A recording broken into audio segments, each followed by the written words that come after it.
Hello BSc के commandos, कैसे हो आप? आई होप कि आप अच्छे ही होंगे। हम बात कर रहे थे, इससे पहले जो लेक्चर हमने पढ़े थे वायरोलॉजी के संबंध में पढ़े थे, वायरोलॉजी हमने कंप्लीट कर ली थी। अब इस लेक्चर के अंदर हम माइकोप्लाज्मा को पढ़ने वाले हैं।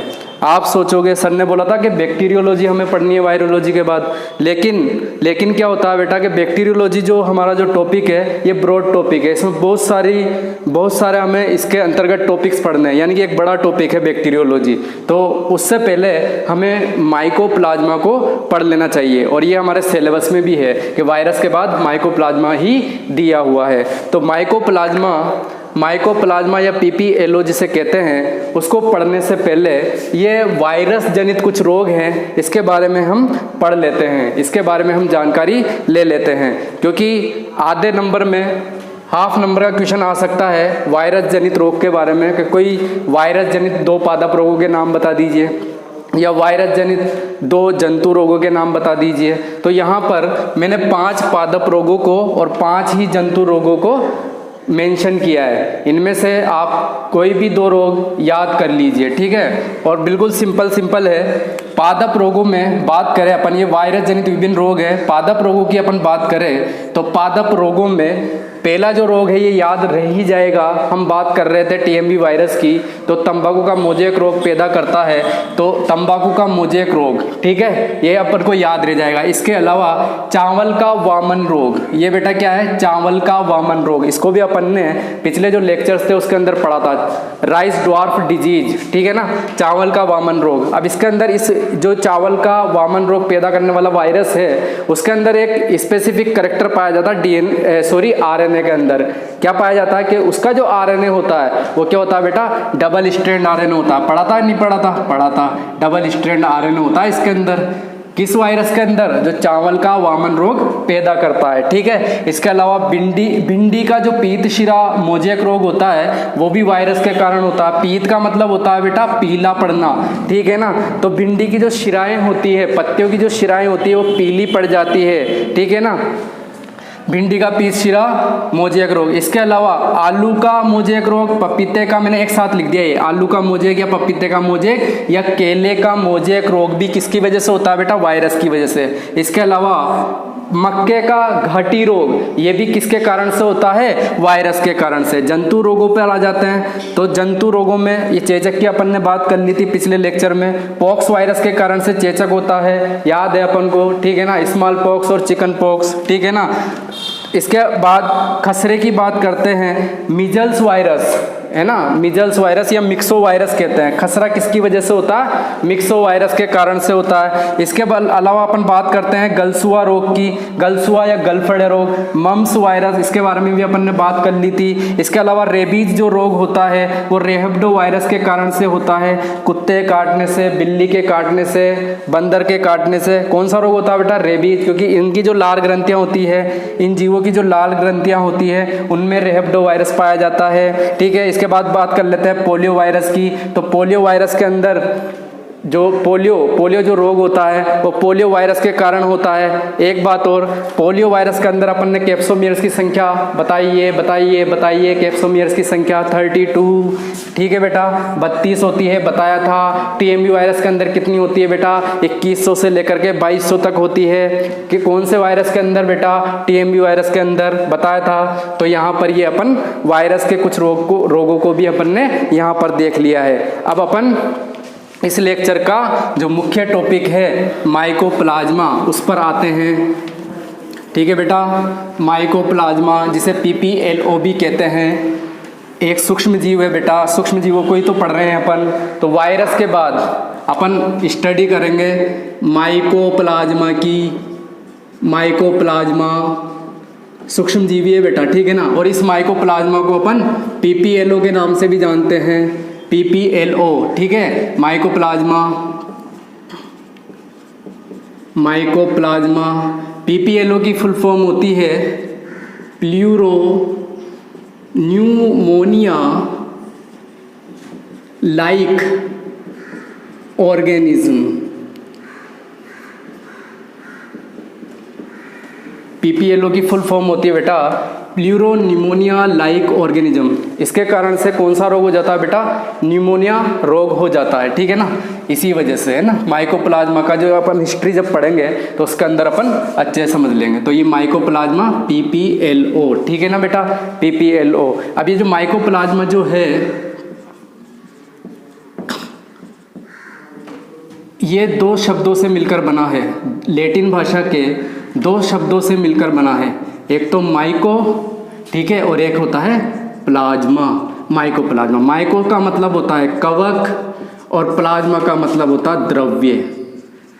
तो इसका अर्थ जो हुआ, जो इसका जो अर्थ हुआ वो हुआ बेटा कवक द्रव्य, कवक द्रव्य या fungus form. Fungus form, fungus form क्यों कहा गया, क्योंकि जो ये माइकोप्लाज्मा होता है वो सेकेरोमाइसीज नामक कवक, सेकेरोमाइसीज को यीस्ट भी बोलते हैं, यीस्ट का नाम आपने सुना होगा, ठीक है, फर्मेंटेशन एल्कोहल निर्माण में काम में ली जाती है यीस्ट, ठीक है ना, बेकरी उद्योग में भी काम में ली जाती है। तो वो जो कवक होती है सेकेरोमाइसीज या यीस्ट, वो एक कोशिकीय कवक होती है, और जो माइकोप्लाज्मा होता है ये भी बेटा क्या होता है, एक कोशिकीय सूक्ष्म जीव होता है। तो उसकी संरचना और इसकी संरचना लगभग समान होती है, माइनर सा डिफरेंट होता है, इसी कारण से इसका नाम क्या रखा गया, माइकोप्लाज्मा, फंगस फॉर्म, ठीक है ना। ठीक है बेटा, आगे अपन बात करेंगे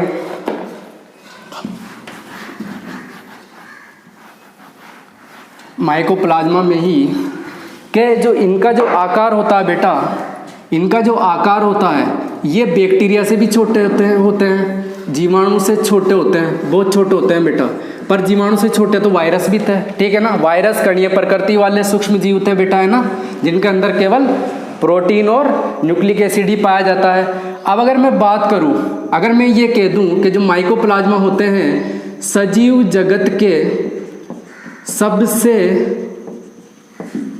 सबसे सूक्ष्म जीव होते हैं, सबसे सूक्ष्म जीव होते हैं, सबसे छोटे सूक्ष्म जीव होते हैं। भाई कैसे, आप कहोगे सर वायरस सबसे छोटा होता है, सबसे छोटा होता है, लेकिन अपन बात कर रहे हैं बेटा सजीव जगत की। वायरस के अंदर तो निर्जीव और सजीव दो गुण पाए जाते हैं, लेकिन अगर मैं केवल बात करूं कि सजीव जगत की, लिविंग किंगडम की बात करूं, तो सबसे छोटा सूक्ष्म जीव कौन होगा, कौन होगा बेटा, माइकोप्लाज्मा होगा। सबसे छोटा सूक्ष्म जीव कौन होगा बेटा, माइकोप्लाज्मा होगा, ठीक है। अब माइकोप्लाज्मा के बहुत सारे उपनाम है बेटा, ठीक है, तो माइकोप्लाज्मा के उपनाम देख लेते हैं, हिस्ट्री अभी पढ़ लेंगे। माइकोप्लाज्मा के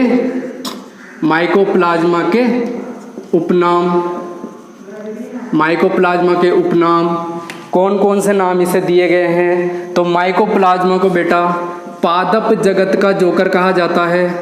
पादप जगत का जोकर क्यों कहा जाता है, इसकी स्ट्रक्चर में पढ़ेंगे, क्योंकि इसके अंदर सेल वॉल नहीं पाई जाती है, कोशिका भित्ति नहीं पाई जाती है, केवल कोशिका झिल्ली पाई जाती है, और कोशिका झिल्ली लचीली और प्रत्यास्थ होने के कारण ये अपने आकार को बदलता रहता है अमीबा के समान, इसलिए इसको क्या कहा जाता है, पादप जगत का जोकर कहा जाता है।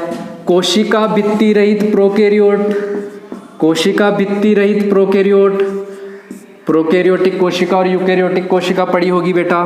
कोशिका भित्ति रहित प्रोकैरियोट, प्रोकैरियोट ऐसे जीव होते हैं जिनका केंद्रक अल्प विकसित होता है, केंद्रक झिल्ली वगैरह नहीं पाई जाती है, जो आनुवंशिक पदार्थ होता है जीव द्रव्य में बिखरा होता है, ऐसे जीव प्रोकैरियोटिक कहलाते हैं।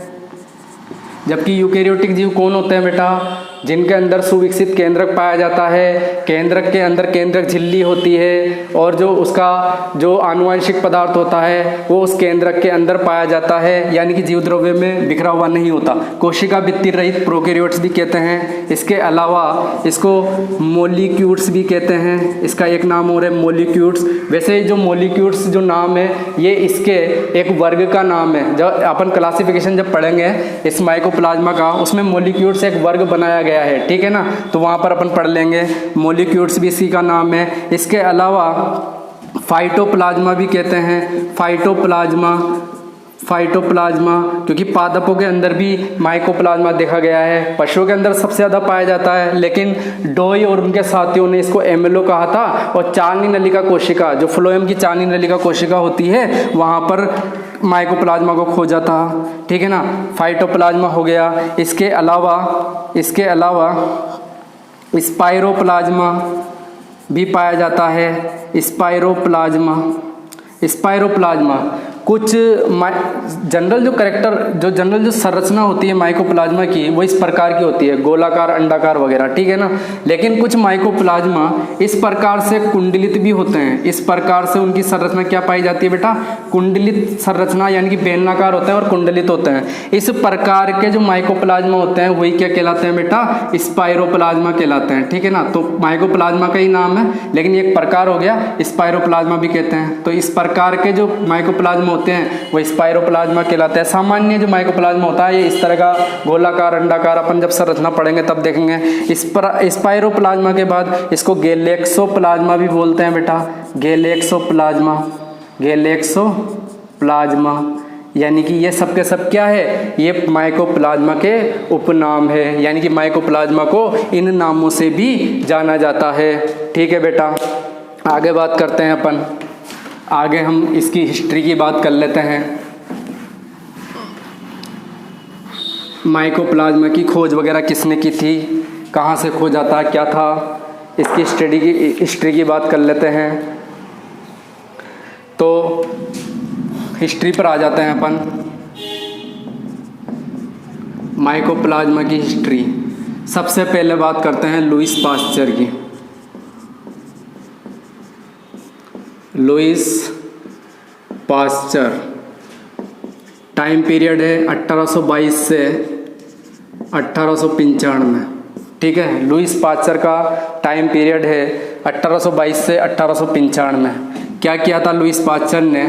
लुईस पास्चर ने सूक्ष्म जीवों पर अध्ययन कर रहा था लुईस पास्चर, और जो इसका जो टाइम पीरियड है, एक लुईस पास्चर है, एक रॉबर्ट कोच है, इन दोनों का जो टाइम पीरियड है वो माइक्रोबायोलॉजी का स्वर्ण काल कहलाता है। माइक्रोबायोलॉजी का क्या कहलाता है? स्वर्ण काल कहलाता है। अभी थोड़ा सा मैं नॉलेज के लिए बता दूंगा।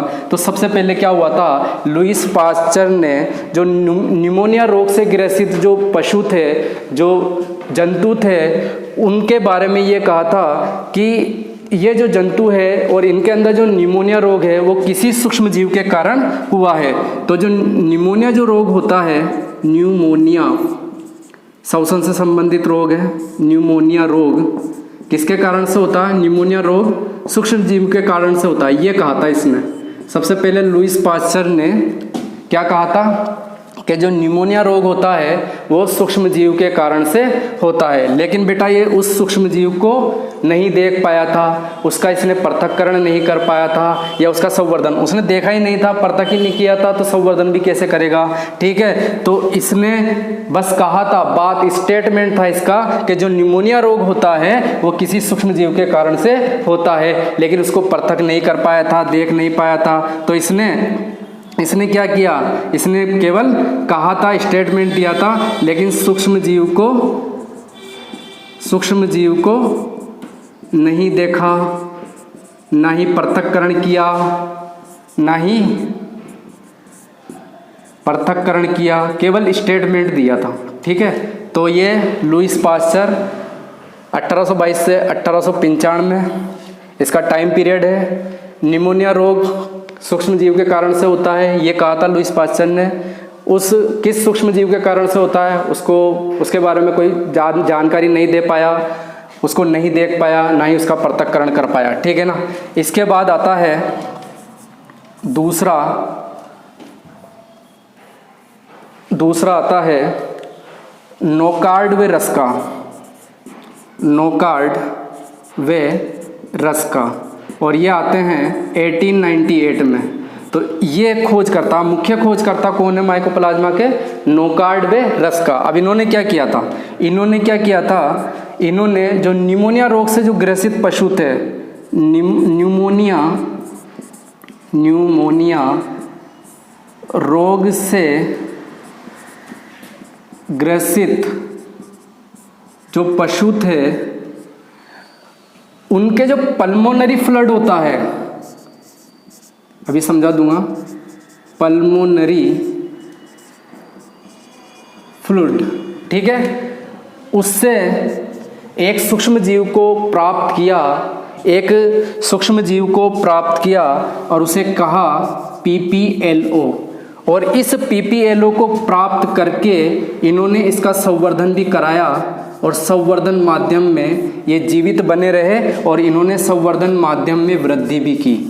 यानी कि ये क्या थे, ये सूक्ष्म जीव थे जो कि रोग पैदा कर रहे थे। कौन सा, न्यूमोनिया रोग। तो नोकार्ड और रस्का ने 1898 में न्यूमोनिया रोग से ग्रसित जो पशु थे उनके पल्मोनरी फ्लड से PPLO को पृथक किया। PPLO क्योंकि इन्होंने जब पल्मोनरी फ्लड से उसे पृथक किया तो उस सूक्ष्म जीव को नाम दिया था PPLO, क्योंकि वो न्यूमोनिया रोग पैदा कर रहा था।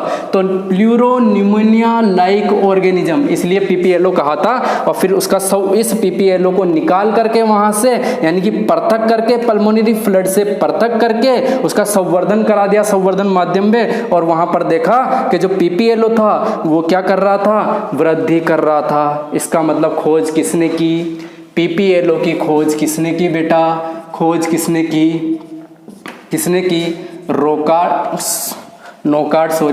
नोकार्ड वे रस्का ने की। कब की बेटा, 1898 में की, ठीक है ना। खोज किसने की, जो पृथक करेगा और जिसने देखा, संवर्धित किया, वही तो इसका खोजकर्ता कहलाएगा। तो निमोनिया रोग से ग्रसित पशु में पल्मोनरी फ्लड था, पल्मोनरी फ्लड के अंदर PPLO को पृथक किया, उसका संवर्धन भी करा दिया और संवर्धन माध्यम में उस सूक्ष्म जीव ने क्या की बेटा, ग्रोथ भी की। अब बेटा ये पल्मोनरी फ्लड क्या होता है, तो हम जानते हैं कि जैसे कि अगर मैं लंग्स की अगर संरचना की बात करूं तो जो लंग्स की जो संरचना होती है, ये लंग्स की जो संरचना होती है, ठीक है, इस लंग्स की संरचना में झिल्लियाँ पाई जाती है दो तरह की। एक तो आंतरिक झिल्ली होती है, ये वाली तो आंतरिक है, और ये बाह्य झिल्ली है। प्लूरा बोलते हैं इन झिल्लियों को। फेफड़ों को जो लंग्स होते हैं उसको चारों तरफ से घेरने वाली झिल्ली जो होती है प्लूरा कहलाती है। अब ये दो झिल्लियाँ होती है, एक तो आंतरिक झिल्ली, एक बाह्य झिल्ली, इंटरनल और एक्सटर्नल मेम्ब्रेन। अब इस झिल्ली के बीच में जो स्थान है, जो गैप है, उसके अंदर एक लसलसा द्रव्य पदार्थ भरा होता है, उसी को क्या कहते हैं बेटा, पल्मोनरी फ्लूइड, ठीक है ना। क्या बोलते हैं बेटा, पल्मोनरी फ्लूइड या प्लूरल फ्लूइड भी बोल सकते हैं। क्या बोल सकते हैं, प्लूरल फ्लूइड, ठीक है, दोनों कह सकते हैं, पल्मोनरी या प्लूरल फ्लूइड। अब इसके अंदर से क्या प्राप्त किया, इसके अंदर से इन्होंने यहाँ से क्या प्राप्त किया, सूक्ष्म जीव को प्राप्त किया, PPLO को प्राप्त किया, और इसका संवर्धन कराकर इसमें वृद्धि भी देखी गई, ठीक है ना। संवर्धन कराने पर इसमें वृद्धि भी देखी गई, वृद्धि प्रेक्षित हुई, ठीक है ना। आगे बात करते हैं अपन हिस्ट्री के अंदर ही, ठीक है। तो खोजकर्ता कौन हो जाएगा बेटा, माइकोप्लाज्मा का खोजकर्ता कौन हो जाएगा, नोकार्ड और रस्का। कौन हो जाएंगे बेटा, नोकार्ड और रस्का क्या हो जाएंगे बेटा, खोजकर्ता हो जाएंगे। इसके बाद आता है नोवाक, तीसरा साइंटिस्ट है हिस्ट्री से संबंधित, नोवाक। अब इस नोवाक ने क्या किया था, इस नोवाक ने क्या किया था बेटा, 1929 में इस नोवाक ने माइकोप्लाज्मा, जो इसका जो माइकोप्लाज्मा जो नाम है, इन्होंने तो क्या किया था, PPLO नाम दिया था। क्या नाम दिया था, नोकार्ड व रस्का ने तो PPLO कहा था, जबकि जो नोवाक था उसने इसका जो अभी अपन कहते हैं ना माइकोप्लाज्मा, वो माइकोप्लाज्मा नाम दिया था। क्या नाम दिया था, माइकोप्लाज्मा। और एक काम और किया था नोवाक ने, कि इसे एक बैक्टीरिया का एक क्या है, एक वर्ग है बेटा, बैक्टीरिया का एक वर्ग है, एक क्लास है बैक्टीरिया की, साइजोमाइसिटीज। क्लास का नाम है बेटा साइजोमाइसिटीज, बैक्टीरिया की क्लास है साइजोमाइसिटीज। उसके अंदर रख दिया था, और उसके अंदर इस वर्ग के अंदर एक गण होता है, इस वर्ग के अंदर एक गण पाया जाता है, साइजोमाइसिटीज में एक गण पाया जाता है माइकोप्लाज्मोटेलीज, माइकोप्लाज्मोटेलीज। इसके अंदर नोवाक ने क्या किया, ये जो माइकोप्लाज्मा नाम दिया था, माइकोप्लाज्मा को वर्ग साइजोमाइसिटीज, और ये साइजोमाइसिटीज बैक्टीरिया का वर्ग था बेटा। कौन का वर्ग था, बैक्टीरिया का। इसके अंदर बैक्टीरिया रखे गए थे, इस बैक्टीरिया के अंदर ही रख दिया था, किसने? नोवाक ने। और उसके गण माइको एक गण बना दिया नया, इसी साइटोमाइसीटीज के अंदर एक नया गण बना दिया, ये नया गण बना दिया, ठीक है, उसके अंदर रख दिया। माइकोप्लाज्मोटेलीज एक नया गण बना करके इस माइकोप्लाज्मा के इसके अंदर डाल दिया, ठीक है ना। तो एक नया वर्ग एक जो वर्ग था बैक्टीरिया का साइटोमाइसीटीज, उसके अंदर एक नया गण बना दिया माइकोप्लाज्मोटेलीज, और इसके अंदर इसने माइकोप्लाज्मा को रख दिया। लेकिन 1966 के अंदर 1966 के अंदर क्या हुआ बेटा? क्या हुआ कि जो बैक्टीरिया के नामकरण की जो अंतर्राष्ट्रीय संस्था होती है, बैक्टीरिया नामकरण की जो कि बैक्टीरिया का नामकरण करती है, बैक्टीरिया नामकरण की अंतर्राष्ट्रीय संस्था जो होती है, उसने क्या किया? क्योंकि उसने ये देखा कि जो बैक्टीरिया का जो वर्ग था साइटोमाइसीटीज, लेकिन इसके जो कैरेक्टर होते हैं माइकोप्लाज्मा के, वो बैक्टीरिया के समान नहीं होते हैं, क्योंकि बैक्टीरिया में सेल वॉल वगैरह बहुत सारी चीज़ें पाई जाती है जो कि इस पीपीएलओ या माइकोप्लाज्मा के अंदर नहीं पाई जाती, यानी कि उसके अंदर लक्षणों में अंतर पाया गया। अंतर होने की वजह से इन्होंने क्या किया? इन्होंने बैक्टीरिया नामकरण की अंतर्राष्ट्रीय संस्था ने 1966 में वर्ग बना दिया नया, और इस वर्ग को कहा मोलिक्यूल्स। एक नया वर्ग बना दिया मोलिक्यूल्स, और बाकी चीजें वैसे के वैसे रहने दी। एक नया वर्ग, ये तो क्योंकि बैक्टीरिया का वर्ग था, क्योंकि लक्षण इससे मिलते ही नहीं थे बैक्टीरिया के। बैक्टीरिया का अलग कैरेक्टर होते हैं, इसके अलग कैरेक्टर होते हैं, ठीक है ना। तो वर्ग को बदल दिया। बाकी जो गण नोवाक ने जो बनाया था माइकोप्लाज्मोटेलीज, फिर इस गण के बाद अपन बात करेंगे आगे इसकी फैमिली माइकोप्लाज्मोटेसी, ठीक है ना। तो वो वैसे ही रहने दिया, बस इसको वर्ग को बदल दिया, ठीक है ना। तो वर्ग बना दिया नया मोलिक्यूल्स। अभी अपन वर्गीकरण देखेंगे इसका, तब इसको पढ़ लेंगे। इसके बाद बात करते हैं 1967 में चौथा साइंटिस्ट आता है डोई। क्या था बेटा? डोई और उसके साथी, डोई वे साथी उसके साथ काम करने वाले, ठीक है ना। तो उन्होंने 1967 के अंदर क्या किया? उन्होंने बेटा 1967 के अंदर डोई और उनके साथियों ने 1967 के अंदर क्या किया बेटा? इन्होंने पादप की जो कोशिकाएं होती है, पादप की होती है चांदनी नलिका कोशिका है, फ्लोएम की, ठीक है ना, सजीव कोशिका होती है। पादप की चांदनी नलिका कोशिका, पादप की चालनी नलिका कोशिका, पादप की चालनी नलिका कोशिका होती है ना। अब ये किसका भाग होती है? चालनी नलिका कोशिका पढ़ेंगे सेकेंड ईयर में, अब पढ़ के आए होंगे सीनियर सेकेंडरी में, फ्लोएम का, है ना, जिससे भोजन का आवागमन होता है। फ्लोएम क्या काम करता है? संवहन का काम करता है, भोजन के संवहन का, जबकि जाइलम जल के संवहन का। तो पादप की चालनी नलिका कोशिका जो थी फ्लोएम में पाई जाती है, उसके अंदर माइकोप्लाज्मा के समान सूक्ष्म जीवों को खोजा और उनको क्या नाम दिया बेटा? इन्होंने MLO माइकोप्लाज्मा लाइक, यानी कि माइकोप्लाज्मा के समान संरचना या समान जीव, माइकोप्लाज्मा के समान जीव, माइकोप्लाज्मा लाइक समान ऑर्गेनिज्म यानी कि माइकोप्लाज्मा लाइक ऑर्गेनिज्म, यानी कि MLO नाम दिया। और एक बात और बताई डोई और उनके साथियों ने कि जो पादपों में जो MLO का जो संचरण होता है, यानी कि फैलाव जो होता है, वो किसकी वजह से होता है? संचरण ये होता है बेटा ग्रास होपर की वजह से, टिड्डों की वजह से, ठीक है ना। ग्रास होपर, लोकस्ट भी बोलते हैं, ग्रास होपर, ठीक है ना, राम जी का घोड़ा, ठीक है ना बेटा, ग्रास होपर, ठीक है। तो संचरण, एक पादप से दूसरे पादप में MLO कैसे फैलता है? ग्रास होपर के माध्यम से, ठीक है बेटा।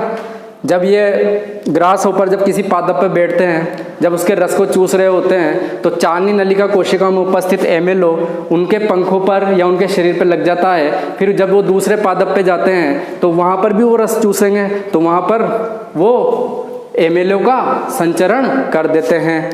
ये हमने हिस्ट्री की बात कर ली। तो एक बार और अपन शॉर्ट में समझ लेते हैं हिस्ट्री को। लुईस पास्चर सबसे पहला वैज्ञानिक था जिसने कहा था कि जो निमोनिया रोग होता है वो किसी सूक्ष्म जीव की वजह से होता है। हालांकि वो उसको देख नहीं पाया था, परतक नहीं कर पाया था, ठीक है। फिर नोकार्ड और रस्का आए थे 1898 के अंदर। निमोनिया रोग से ग्रसित जो पशु थे उनकी पल्मोनरी जो फ्लड होती है उसके अंदर पीपीएलओ को खोजा, उसको परतक किया, उसका संवर्धन किया और देखा कि वो वृद्धि भी करते हैं। यानी कि जो खोज करता है माइकोप्लाज्मा का, जो ओरिजिनल खोज करता है वो नोकार्ड और रस्का थे। फिर इसके बाद आता है नोवाक। 1929 में माइकोप्लाज्मा नाम दिया। क्या नाम दिया बेटा? माइकोप्लाज्मा नाम दिया। और इसको एक वर्ग है साइटोमाइसीटी जो बैक्टीरिया का वर्ग है, उसके अंदर एक नया गण बना दिया माइकोप्लाज्मोटेलीज, उसके अंदर रख दिया। इसके बाद 1966 में क्या हुआ कि जो बैक्टीरिया नामकरण की जो अंतरराष्ट्रीय संस्था थी उसने कहा कि ये वर्ग जो साइटोमाइसीटीज है इसको तो बैक्टीरिया का ही रहने दो, क्योंकि इसके जो माइकोप्लाज्मा के लक्षण है वो बैक्टीरिया से नहीं मिलते हैं। तो इसके लिए माइकोप्लाज्मा के लिए एक नया वर्ग बना देते हैं, गण वगैरह वैसे ही रहने देंगे। तो एक नया वर्ग बना दिया मोलिक्यूल्स, ठीक है। फिर इसके बाद चौथे जो वैज्ञानिक थे डोई और उनके साथी, वो 1967 में आए और पादप की चालनी नलिका कोशिकाओं यानी कि फ्लोएम की जो चालनी नलिका कोशिका होती है उसके अंदर माइकोप्लाज्मा के समान संरचनाओं को या सूक्ष्म जीव को देखा, नाम दिया एमएलओ यानी कि माइकोप्लाज्मा लाइक ऑर्गेनिज्म। तो यहाँ पर अपन ने बात कर ली बेटा किसकी हिस्ट्री की? माइकोप्लाज्मा की हिस्ट्री की अपन ने बात कर ली है, ठीक है। अब इसके बाद अपन बात कर लेते हैं इसका वर्गीकरण।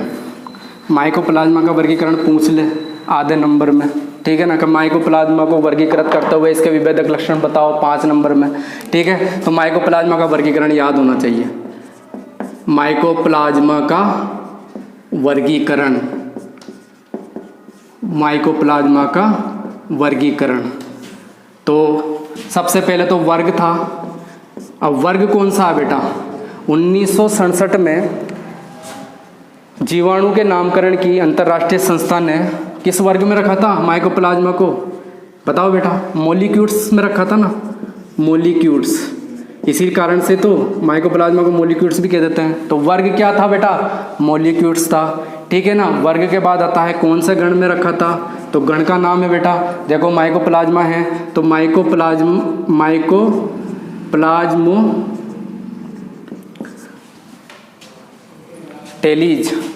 माइकोप्लाज्मोटेलीज, ठीक है।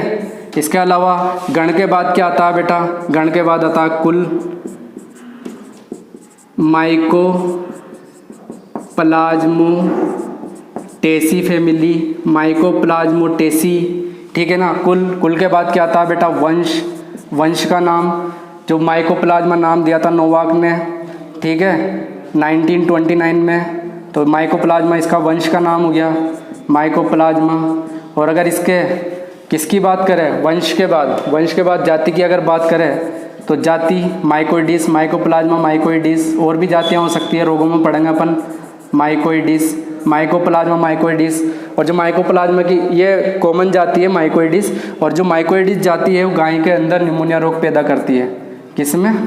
गाय के अंदर। गाय में निमोनिया रोग पैदा करती है। निमोनिया रोग, गाय में निमोनिया रोग पैदा करती है माइकोप्लाज्मा माइकोइडिस। तो देखो बेटा वर्ग मोलिक्यूल्स है, ठीक है। इससे पहले नोवाक ने नया वर्ग जो था, वर्ग क्या था? वो जो बैक्टीरिया का जो वर्ग था साइटोमाइसीटीज वो बनाया था और बाकी चीज़ें वैसी की वैसी रखी थी। लेकिन 1966 के अंदर जो बैक्टीरिया की अंतर्राष्ट्रीय नामकरण की जो पद्धति है 1986 यह संस्था जो है उसने क्या किया था? इस वर्ग को साइटोमाइसीटीज ना कह करके एक नया वर्ग बना दिया मोलिक्यूल्स। और फिर सारा का सारा जो नोवाक ने करा था वर्गीकरण वैसा का वैसा ही रहने दिया, ठीक है ना। तो इन्हें ये अपन ने पढ़ लिया माइकोप्लाज्मा का वर्गीकरण। अब अपन इसके बाद माइकोप्लाज्मा के विभेदक लक्षण पढ़ेंगे। किसके विभेदक लक्षण पढ़ेंगे बेटा? माइकोप्लाज्मा के विभेदक लक्षण। माइकोप्लाज्मा के विभेदक लक्षण पढ़ने से पहले अपन माइक्रोबायोलॉजी की थोड़ी सी एक हिस्ट्री की बात कर लेते हैं। उससे क्या होगा कि आपको माइक्रोबायोलॉजी के बारे में जानकारी होगी और ये आपकी नॉलेज के हिसाब से सही है, नॉलेज के हिसाब से, ठीक है ना। तो मैं बात करूँगा कि सूक्ष्म जीवों की जब खोज हुई खोज कब हुई होगी आप समझ सकते हो, जब सूक्ष्म जीवों को देखने के लिए लेंस वगैरह बने होंगे, सूक्ष्मदर्शी वगैरह बने होंगे। सूक्ष्मदर्शी सबसे ज़्यादा किसने बनाए थे बेटा? 500 से अधिक सूक्ष्मदर्शी बनाए थे। किसने बनाए थे बेटा? यहाँ से ही मानी जाती है सूक्ष्म जीवों के बारे में जानकारी, क्योंकि इससे पहले कोई नहीं जानता था कि सूक्ष्म जीव होते हैं या नहीं होते हैं। लेकिन जब लेंस वगैरह बनाए गए, ठीक है बेटा, सूक्ष्मदर्शी जब बनाए गए तभी तो पता चला कि इस प्रकृति में छोटे छोटे सूक्ष्म जीव भी पाए जाते हैं जिन्हें नग्न आंखों से नहीं देखा जा सकता। तो सबसे पहले जो आया था वो था एंटनी वान ल्यूवेनहोक, ठीक है, हॉलैंड का था ल्यूवेनहोक। कहाँ का निवासी था बेटा? हॉलैंड का। 500 से अधिक क्या बनाए थे बेटा इसने? 500 से भी अधिक इसने क्या बनाए थे? सूक्ष्मदर्शियों को बनाया था। हॉलैंड का निवासी था और उन सूक्ष्मदर्शियों को बना करके इसने कवक को देखा, कवक में यीस्ट को देखा था इसने। इसके अलावा बैक्टीरिया को देखा। किस किस को देखा था? बैक्टीरिया को देखा। इसके अलावा शैवाल को देखा, ठीक है, शैवाल को देखा। इसके अलावा इसने मानव के शुक्राणु को भी देखा। तो इन सभी चीज़ों को कब देख पाया? जब इसने लेंसों का निर्माण किया, सूक्ष्मदर्शी बनाए। तो यहाँ से पता चला, एंटोनी वॉन ल्यूवेनहोक के कारण से ही पता चला कि प्रकृति में सूक्ष्म जीव होते हैं, ठीक है। फिर इसके बाद ये माना गया कि जितने भी सूक्ष्म जीव होते हैं वो रोगकारी होते हैं, कुछ ना कुछ मतलब जो है नुकसान वाले काम करते हैं। कौन? सूक्ष्म जीव। लेकिन बाद में ये अपन बात कर रहे हैं 1667 की, ठीक है ना, इस टाइम पीरियड की बात कर रहे हैं, ठीक है ना। तो वहाँ उस टाइम पे ही ये ल्यूवेनहोक था जिसने ये बैक्टीरिया को देखा था, ठीक है। 1667 के आसपास की बात है ना, तो काफ़ी टाइम पहले की बात है। इसके बाद अपन बात करते हैं दूसरे वैज्ञानिकों की। अब इसमें आता नाम लुईस पास्चर का, जो कि अभी अपन ने पढ़ा था। लुईस पास्चर माइकोप्लाज्मा की हिस्ट्री में पढ़ा ना अभी, तो उसका जो टाइम पीरियड था 1822 से 1895 में था। अब जो लुईस पास्चर था इसने बड़ा कमाल किया। लुईस पास्चर ने ये बताया कि जो सूक्ष्म जीव होते हैं, भाई इस टाइम पे एंटोनी वॉन ल्यूवेनहोक वाला जो टाइम था 1667 और 1822 के भी पहले जो 1822 तक का जो टाइमिंग था, उसमें फिर बाद में क्या बताया लुईस पास्चर ने? इस टाइम पीरियड के अंदर क्या बताया उसने? कि यूं कहा कि जो सूक्ष्म जीव होते हैं वो क्या होते हैं? केवल वो रोगी नहीं बनाते हैं या केवल नुकसान करने वाले ही नहीं होते, वो अच्छे भी होते हैं, लाभदायक भी होते हैं। कौन बेटा? सूक्ष्म जीवी लाभदायक भी होते हैं। तो इससे पहले तो ये समझा जा रहा था कि सूक्ष्म जीवी केवल हानिकारक गुण रखते हैं, ठीक है ना, तो वो लाभदायक होते हैं। अब लाभदायक प्रॉपर्टीज के बारे में क्या बताया? एक तो इसने फर्मेंटेशन की क्रिया बताई, याद है फर्मेंटेशन बेकरी उद्योग में भी काम की चीज़ है और एल्कोहल उद्योग में भी काम की चीज़ है। तो बैक्टीरिया से फर्मेंटेशन कराते हैं, यीस्ट वगैरह को भी काम में लेते हैं। इसके अलावा लुईस पास्चर ने पाश्चुरीकरण की क्रिया भी दी थी, पाश्चुरीकरण की प्रक्रिया भी दी थी। इंपॉर्टेंट है पाश्चुरीकरण, मैं वैसे नॉलेज के लिए बता रहा हूँ भैया, ये है ना, ठीक है ना। पाश्चुरीकरण दिया था। पाश्चुरीकरण क्या होता है कि खाद्य पदार्थों को अधिक समय तक बचा कर रख सकते हैं, खाद्य पदार्थों को अधिक समय तक प्रिजर्व करके रख सकते हैं, ठीक है। तो पाश्चुरीकरण, दूध का पाश्चुरीकरण किया जाता है, डेयरी उद्योग में बहुत काम की चीज़ है पाश्चुरीकरण। होता क्या है पाश्चुरीकरण में कि 145 डिग्री फ़ारेनहाइट या अपन यूँ बोल रहे 62.8 डिग्री सेल्सियस पर दूध को या किसी भी खाद्य पदार्थ को, जनरली दूध को 30 मिनट तक रखा जाता है, यानी कि उबाला नहीं जाता। उबालना तो 100 डिग्री सेल्सियस टेम्परेचर पहुंच जाता है, ठीक है ना। तो क्या किया जाता है 145 डिग्री फ़ारेनहाइट, या अपन उसको किस में कर सकते हैं, इसको कन्वर्ट करें डिग्री सेल्सियस में, तो 62.8 डिग्री सेल्सियस को पर अपन क्या करते हैं उस दूध को 30 मिनट के लिए रख देते हैं। फिर जैसे 30 मिनट होते ही उसको क्या करते हैं 2 से 4 डिग्री सेल्सियस पर रख देते हैं उस दूध को। फिर इस पूरी प्रोसेस को अपन क्या कहते हैं बेटा? पाश्चुरीकरण। इसके कारण से क्या होता है कि जो हानिकारक बैक्टीरिया दूध के अंदर होते हैं वो तो नष्ट हो जाते हैं, जो दूध को खराब कर देते हैं भविष्य में तो वो नष्ट हो जाएंगे। और फिर बाद में इसको क्या कर देते हैं 2 से 4 डिग्री सेल्सियस पर, यानी कि फ्रीजिंग पॉइंट पर या फ्रीज कर देते हैं, ठीक है ना। तो फिर ये जो दूध होता है वो ज़्यादा समय तक टिकता है, ठीक है ना बेटा। इसके बाद लुईस पास्चर के बाद आता है एक वैज्ञानिक और है बेटा, प्रसिद्ध वैज्ञानिक है रॉबर्ट कोच। रॉबर्ट कोच तीसरा वैज्ञानिक है। ये माइक्रोबायोलॉजी की बात कर रहे हैं। फादर ऑफ माइक्रोबायोलॉजी ल्यूवेनो को ही कहा जाएगा, क्योंकि माइक्रोबायोलॉजी यानी कि सूक्ष्म जैविकी तभी तो प्रकाश में आएगी जब इनको देख लिया गया, जब इसने सूक्ष्मदर्शी बना लिए। ठीक है, तो फादर ऑफ माइक्रोबायोलॉजी ल्यूवेनो की है। फिर इसके बाद में ये दूसरे काम हो रहे हैं, लेकिन golden period of microbiology Lewis pasture और रॉबर्ट कोच वाला टाइम पीरियड ही कहलाता है। तो रॉबर्ट कोच, ठीक है ना, कोच ने पोस्टुलेट दिए थे। ठीक है, रॉबर्ट कोच, इसका टाइम पीरियड है बेटा 1843 से 1910 तक का, यानी कि 1910 तक का। ठीक है ना, 1843 से 1910 तक का इसका टाइम pीरियड है रॉबर्ट कोच का। इसने क्या किया था बेटा, जर्म थ्योरी दी थी। क्या दी थी, जर्म थ्योरी। और जर्म थ्योरी से संबंधित क्या दिए थे, कल्पनाएं दी थी। अभी कल्पनाएं या अपन पोस्टुलेट्स बोल दो, पोस्टुलेट्स दिए थे। अभिधारणाएं दी थी। ठीक है, ये नॉलेज के लिए बता रहा हूँ बेटा मैं ना, धारणाएं, अभिधारणाएं दी थी। Germ theory, postulates, germ theory से संबंधित पोस्टुलेट दिए थे। अभिधारणाएं इसने दी थी। किसने बेटा, रॉबर्ट कोच ने। अब बेटा रॉबर्ट कोच इसने एक काम और किया था। एक तो जो हेजे का जो बैक्टीरिया होता है, हेजा जो रोग होता है ना, उसका जो बैक्टीरिया क्या नाम है बेटा, विब्रियो कोलेरी। बैक्टीरिया है ना, कोमा के समान होता है, विब्रियो कोलेरी, इसको खोजा था। एक इसने क्या किया था, इसने काम किया था टीबी पर। बैक्टीरिया होता है ट्यूबरकुलोसिस बैक्टीरिया, उस पर काम किया था और इसका इलाज बताया था, यानी कि इसने मेडिसिन तैयार की थी, इलाज बताया था। इस काम के लिए 1905 में रॉबर्ट कोच को क्या मिला, नोबेल प्राइज़ मिला था। ठीक है ना, थोड़ा सा बात कर लेते हैं जर्म थ्योरी क्या थी इसकी। बेटा जर्म थ्योरी का मतलब ये होता है कि अपन ये समझते हैं कि सूक्ष्म जीव जो होते हैं वो हानिकारक होते हैं, पर डिफरेंट कैसे करें। यहाँ पर लुईस पास्चर ने ये बता दिया था कि हानिकारक और लाभदायक दोनों तरह के जीव होते हैं। सूक्ष्म जीव जो होते हैं वो हानिकारक भी होते हैं और लाभदायक भी होते हैं, लेकिन हम इनमें डिफरेंट कैसा पैदा करें, डिफरेंट कैसे पैदा करें कि कौन सा सूक्ष्म जीव हानिकारक है और कौन सा सूक्ष्म जीव लाभदायक है। तो उस डिफरेंट को पैदा करने के लिए रॉबर्ट कोच ने दी थी जर्म थ्योरी। तो जर्म थ्योरी में क्या है, 3-4 पॉइंट है। जर्म थ्योरी से संबंधित ही पोस्टुलेट अभिधारणा है, उसके अंदर 3-4 पॉइंट है। 3-4 पॉइंट्स में क्या क्या है बेटा, कि अगर कोई पादप या कोई भी सजीव रोगी है या रोग के लक्षण दिखाई देते हैं तो उसके अंदर जरूर और जरूर कोई सूक्ष्म जीव होगा।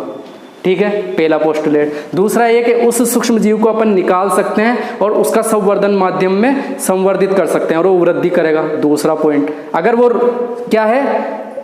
क्या है सूक्ष्म जीव है रोग पैदा करने वाला, तो ये काम होंगे, यानी कि संवर्धन माध्यम में क्या हो सकता है, वो वृद्धि करेगा। फिर इसके बाद उस संवर्धन माध्यम से उसको वापस से लेकर के उस सूक्ष्म जीव को जो स्वस्थ जो पादप है या स्वस्थ जो सजीव है उसके अंदर वापस अगर डाल दे उसको, तो फिर उसके अंदर वापस से क्या हो जाएगा, उसके अंदर जो अपन ने जो स्वस्थ पादप पे डाला या स्वस्थ सजीव पर उस जीव को वापस से डाला तो वो रोगकारी हो जाएगा। ये तीसरा पोस्टुलेट्स है। ठीक है बेटा, तो इस प्रकार से उसने बताया कि जो जर्म्स होते हैं, जर्म्स का मतलब ये बताया उन्होंने, जो हानिकारक सूक्ष्म जीव होते हैं उनको उसने क्या किया, जर्म्स, ये कहा जर्म्स। ठीक है, जो हानिकारक सूक्ष्म जीव होते हैं तो उनके बारे में पोस्टुलेट दिए कि भाई ये जो सूक्ष्म जीव होते हैं इनको निकाला जा सकता है, इनका संवर्धन किया जा सकता है। इस तरह की अभिधारणाएं इसने दी थी। तो ये माइक्रोबायोलॉजी के बारे में थोड़ी सी जो नॉलेज है वो दी गई। आगे बात करेंगे अपन माइकोप्लाज्मा पे ही वापस आएंगे और माइकोप्लाज्मा के क्या पढ़ने हैं बेटा, प्रमुख विभेदक लक्षण पढ़ने हैं।